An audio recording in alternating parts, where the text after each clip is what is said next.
Member from Scarborough-Agincourt. Thank you, Mr. Speaker. My question is for the Minister of Education. Before I came to Queen's Park, I had two careers. One was a nurse, and the other as a school board trustee. As both a healthcare professional and as an educator, I have a unique perspective on the dangers that head injuries pose to our children. Mr. Speaker, concussions are a growing problem. A concussion is described as a mild traumatic brain injury and usually happens after a blow to the head. As we learn more about concussions, we learn how big an impact that brain injuries can have on people, especially our kids and teens. Mr. Speaker, would the Minister of Education please tell the House what the government is doing to protect kids from head injuries? Minister of Education. Thank you very much, and I want to thank the member for Scarborough-Agincourt for the question and her interest in this important issue. Speaker, as I said yesterday, concussions don't discriminate.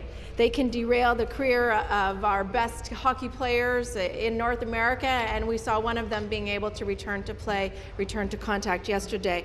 But they can also derail the academic career of our students. And yesterday, Speaker, we heard from student athletes whose academic careers had been derailed as a result of concussions. And what we've learned, Speaker, is that we haven't always responded in the right way. We haven't known enough about concussions. Speaker, we do know now, and we want to make sure, and that's why we've introduced legislation to make sure that all of our boards, all of our teachers, all of our parents, all of our students know how to protect themselves, how to prevent a concussion, how to manage a concussion, and make sure that when they do return to play or return to learn, they do so in a way that keeps the health of their brain well. Thank you.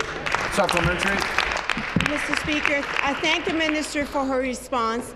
There was a recent story in a local Ontario newspaper about a teenager who suffered from a concussion while cheerleading.